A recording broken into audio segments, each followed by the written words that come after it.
Show that more than a third of Americans say that they feel some kind of pain often or very often. A third, more than any other country. I want to introduce you this morning Dr. Christine Horner. She's a natural health expert and author, and she says that some of the answers to those aches and pains might be in the produce section.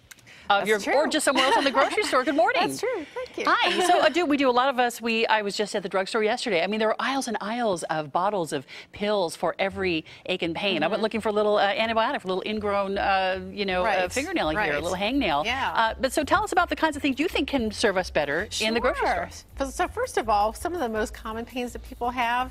Well, you're not using your phone, text neck, right? Looking down, everybody does that. Right. Or hunching over your computers, Yeah. which can cause low back pain. Or gardening.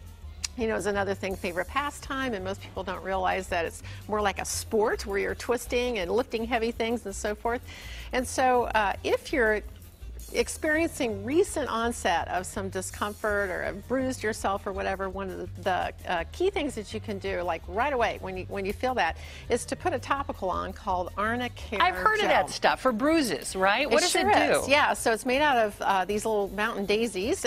It's called Arnica, and it's been well known for hundreds of years to really help with bruising and swelling. In fact, I was a plastic surgeon, and in the operating room, I would use this on my patients. That really helped with decreasing postoperative swelling and bruising. Do you have to put it on like right after you're going to have a That's bruise? ideal. Yeah, the sooner the better. Okay. Yeah. All right. And then as far as the foods are concerned, there's actually a lot of different foods that are considered really anti-inflammatory.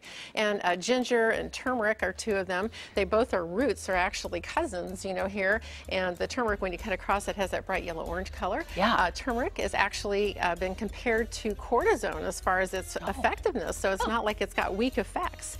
Edamame, which you can have at those sushi restaurants. Right. Oh my gosh, I can mow through a whole bowl of that stuff. That can help with osteoarthritis in the knee. Really? And then very counterintuitive is red hot chili peppers. You think that would cause inflammation, but actually it has a molecule in there called capsaicin, Heard of that. which is a very strong anti-inflammatory. Interesting. One of the other ones I know you talk about is mint. What can mint do? So most people have been familiar with going to a massage therapist, for example, and they put that kind of menthol, topical on there.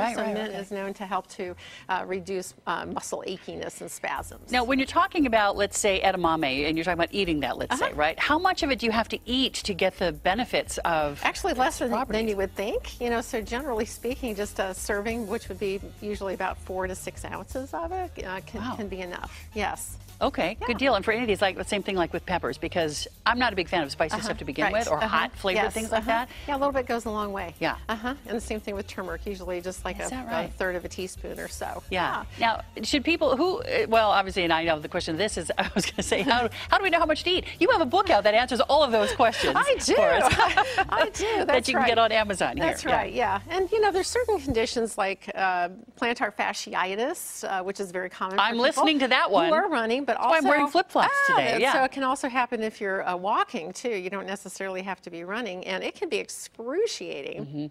The important thing, too, is probably to see your doctor for that, because it's hard to distinguish whether you might have some stress fractures in the bones there, because it can have some similar symptoms with it. But ice packs, putting supports into your shoes, stretching, those are things that can be beneficial, as well as taking these anti-inflammatory foods. Outstanding. It sounds like you did a lot of research into all of this. I did. Have you tried these things personally? Oh, sure. Yourself? Yeah, actually, I take turmeric every single day. Because how do you do? I take it as a supplement, and the reason is because they found about 150 different ways that it supports our health and 30 different anti-cancer properties to it.